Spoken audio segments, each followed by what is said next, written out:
J'ai fondé Avadol il y a 7 ans bientôt, en 2014, parce que Avadol, c'est une association vivre avec la douleur chronique.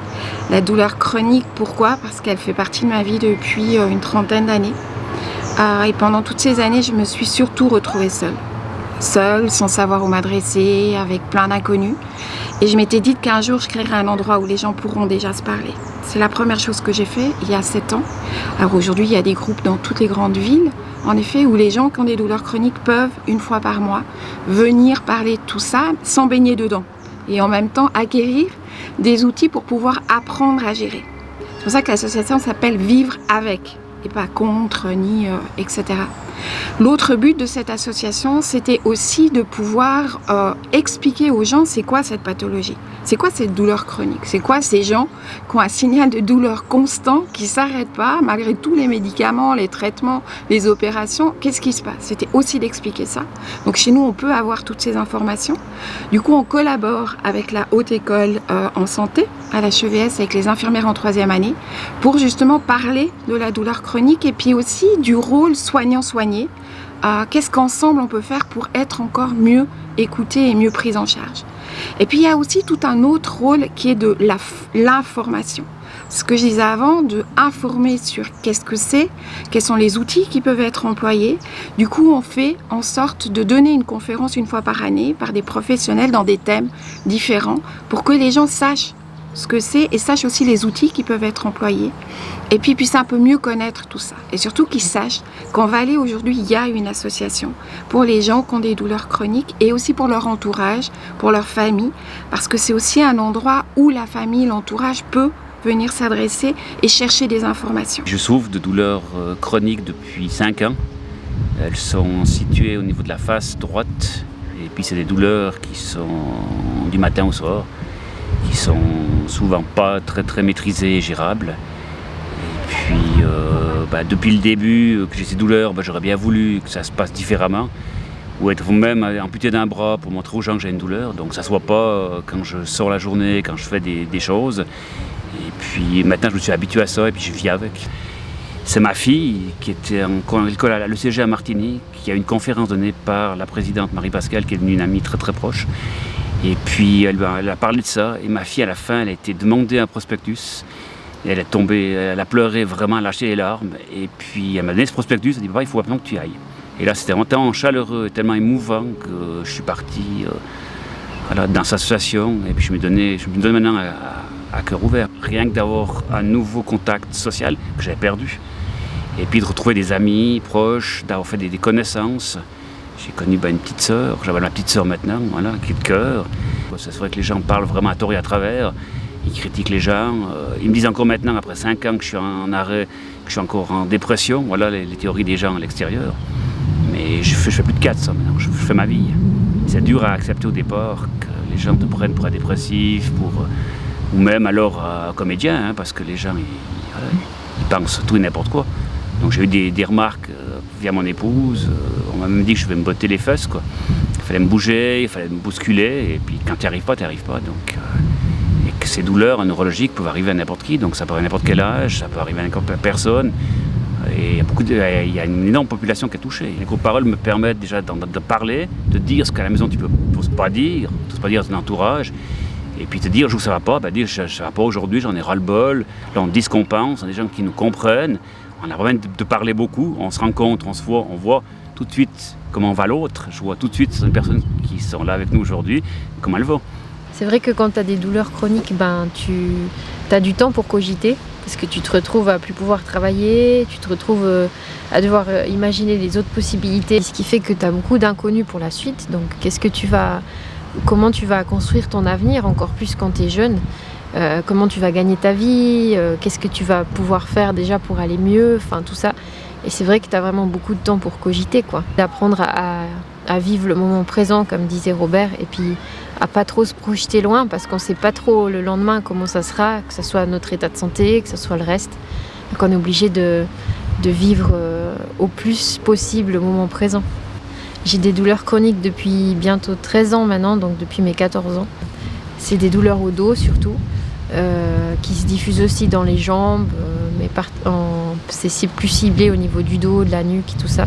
Il n'y a pas de nom sur ma maladie et que c'est particulièrement musculaire, donc c'est des contractures musculaires, et ce qui fait que j'ai mal tout le temps et que j'ai des outils pour gérer la douleur, pour calmer, mais je l'enlève jamais complètement en fait, elle est tout le temps avec moi. Ça implique que je ne travaille pas à 100%, je travaille à temps partiel. J'ai dû arrêter de travailler pendant plusieurs années et puis c'est aussi au niveau psychologique, c'est pas toujours évident parce que j'étais quelqu'un d'assez dynamique. C'est difficile à mon âge de pouvoir vivre ça parce qu'il n'y a pas beaucoup de personnes jeunes qui vivent des douleurs au quotidien, et puis les amis, les proches comprennent pas vraiment ce qu'on vit tout le temps. Des fois on passe plutôt pour des paresseux ou pour des insociales que vraiment pour des personnes qui souffrent, quoi. C'est difficile à expliquer, et aussi les gens ont de la peine à comprendre ce que ça représente. Donc grâce à l'association, déjà j'ai pu me rendre compte que j'étais pas seule, qu'on est beaucoup à souffrir de douleurs chroniques et on est solidaire, donc on peut s'entraider, on peut se passer des astuces et tout ça. Et puis après, en effet, j'ai aussi appris beaucoup de choses par rapport à la communication pour exprimer ou verbaliser ce qu'on ressent, pour que les personnes en face, que ce soit mon mari ou la famille ou les amis, comprennent ce qu'on vit. Et puis aussi gérer les émotions, parce que comme on a cet ascenseur émotionnel, c'est important de pouvoir avoir des outils où quand on est énervé, on peut réussir à se calmer, quand on est triste, on peut réussir à se redonner un peu de joie. Ça fait 10 ans que je souffre de douleurs chroniques. Je suis atteinte d'une maladie rare dans les artères et les veines qui me coince le nerf sciatique, surtout à droite. Au quotidien, c'est très compliqué, surtout à 31 ans, quand tu te dis que tu devrais travailler ou que les autres y travaillent et que toi tu es à la maison et tu fais rien, parce que je suis obligée d'avoir un objectif par jour. Sinon je me sens pas bien dans ma peau. Par exemple, aller chercher du pain. Ça paraît inutile pour les autres personnes, mais pour moi non. De me dire que je peux au moins aller chercher mon pain toute seule, c'est déjà une victoire pour moi. Et se lever le matin surtout. Ce genre de petites choses, quoi. Même se maquiller parce que je suis une fille, et de faire l'effort de se maquiller ou de se coiffer, ça paraît inutile, je cherche un autre mot, mais c'est complètement... Pour nous c'est différent, on vit la vie différemment, clairement. C'est une amie qui m'a dit « Ah, moi je suis à l'association Avadol, tu connais ?» Je connaissais pas du tout. Et du coup après je suis allée, ça fait 4 ans que j'y suis. Et le premier jour pour moi c'était assez... Je dis tout le temps ça, Avadol me colle à la peau, et le premier jour c'était assez incroyable quand tu arrives au milieu de personnes et tu te dis ça va être comme dans les films, tu sais, tous en rond. Et je vais devoir dire bonjour, je m'appelle Sandra, je suis atteinte de... Mais en fait non, ils m'ont laissé le choix de me présenter quand même, mais de dire quelle maladie j'avais. J'ai été très touchée parce que c'est pas dans les normes de pas dire direct de quoi tu es atteinte. En fait, Avadol, je l'ai rencontré pile dans le pire moment de ma vie. T'as quand même des idées noires, hein. Faut pas non plus mettre tout en rose. Et j'ai rencontré Avadol à cette époque-là. C'est où j'en avais le plus besoin, et ça m'a sorti de l'isolement social. Tout simplement, ça m'a sorti la tête de l'eau, et j'arrive un peu maintenant à nager un peu dans l'eau à la place d'être tout au fond. Je me sens comprise et surtout aimée, parce que c'est une grande famille. Et ici j'ai rencontré des grandes sœurs et des grands frères. C'est comme ça qu'on s'appelle. Et c'est vraiment des liens différents. On peut pas dire que c'est des liens comme toutes les autres amitiés. Celle-là, c'est différent. Tu as une amitié qui te touche au plus profond de toi, parce que tu sais que la personne, de toute façon, elle te comprendra. Si tu annules un verre, ou si tu as fini de te maquiller et de te dire je vais boire un verre avec, je sais pas, Robert, si tu dis que tu peux plus, il va comprendre. C'est ce qui est le plus important ici, c'est la solidarité. Venez, parce que vraiment ça vaut la peine, et ne restez pas seul avec votre maladie, avec votre poids, parce que ça peut vraiment, vraiment être bénéfique, nous aider. Rien que de sortir un peu un jour au groupe de parole et partage, ça peut paraître difficile, mais restez pas seul, parce que seul c'est très dur. C'est très très dur. Surtout dans l'incertitude du diagnostic, si vous êtes encore là, ou même après le diagnostic, c'est déjà, on parle tous le même langage. Donc il ne faut vraiment pas rester seul.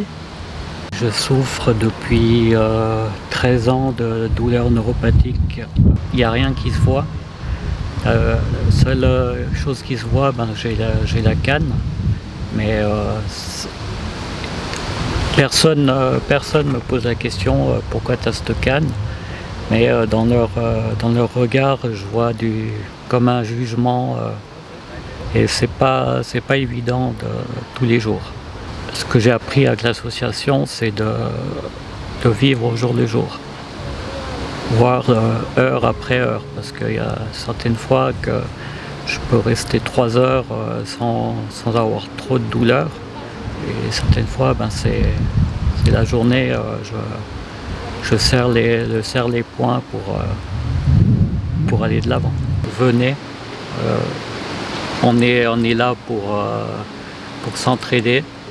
Et chacun a sa douleur, chacun le vit différemment, mais on est bien entouré et ça fait du bien de pouvoir en discuter. Je souffre de douleurs chroniques depuis plus de 20 ans maintenant, suite à différentes opérations que j'ai dû subir, des opérations dans les hanches, les genoux, et les douleurs se sont installées après toutes ces opérations et jamais elles m'ont quittée depuis. Après, avec toutes ces opérations, j'ai dû arrêter de travailler parce que j'étais plus capable de faire mon métier. Donc je me suis retrouvée sans travail, à l'AI, avec tout plein de douleurs et tout, et un peu isolée dans la société et tout. Et j'ai commencé à chercher qu'est-ce que je pouvais faire pour quand même garder un contact avec les gens et tout ça. Et puis j'ai vu une annonce qui parlait de cette association. Alors c'est comme ça que j'ai commencé à prendre contact avec eux. Et petit à petit, je me suis intégrée toujours de plus en plus en allant en groupe de parole. Après, j'ai commencé à travailler au bureau. Après, on est venu vers moi pour me demander d'intégrer le comité et pour finir d'être la vice-présidente et de seconder Marie-Pascale dans l'association. La première des difficultés que je rencontre, c'est que l'incompréhension des gens qui ne comprennent pas pourquoi je suis à l'AI, parce que c'est vrai que quand on me voit, j'ai pas quelque chose de visible, j'ai pas un handicap visible si je veux, donc pour la plupart des gens c'est pourquoi elle peut pas travailler, et souvent je ressens aussi comme quoi l'air de dire ouais mais elle profite un peu de la situation, enfin c'est mon impression que je profite de la situation et que je pourrais travailler ou pourrais faire plus de choses. Mais en contrepartie, ils ne voient pas ce que je fais à la maison, que je reste tranquille avant de faire quoi que ce soit, ou le temps de repos que je dois prendre avant et après quand je fais une activité ou quelque chose. Alors, ce que j'ai trouvé tout au départ, c'est le fait que j'étais pas seule, qu'il y avait plein d'autres personnes qui subissaient les mêmes choses que moi, en fait, qui avaient la même problématique journalière que moi. Et d'être entourée aussi, de pouvoir parler de ce genre de choses avec d'autres personnes qui puissent me comprendre sans que j'ai besoin de m'étaler ou quoi que ce soit. Durant le groupe, chacun est là pour exprimer ce qu'il ressent, exprimer aussi sa douleur, mais sans passer les 2 heures pendant lesquelles on se rencontre à discuter de la douleur. On en parle, on pose ce qu'on a à dire et les autres écoutent, entendent, parce qu'ils comprennent très bien cette problématique, mais en fait, on essaye de trouver des solutions tous ensemble. Chacun parle de comment il a vécu la situation, de qu'est-ce qu'il a fait dans sa situation personnellement, et souvent ça ouvre des portes aussi aux autres et ça donne des pistes pour essayer d'aller mieux ou essayer de faire des choses que peut-être tout seul dans notre coin on n'aurait jamais fait. Le but de ces groupes de parole, des partages, c'est de vivre avec la douleur chronique en fait. C'est pas de vivre sans, mais de vivre avec, d'adapter sa vie à la douleur. Rejoignez-nous!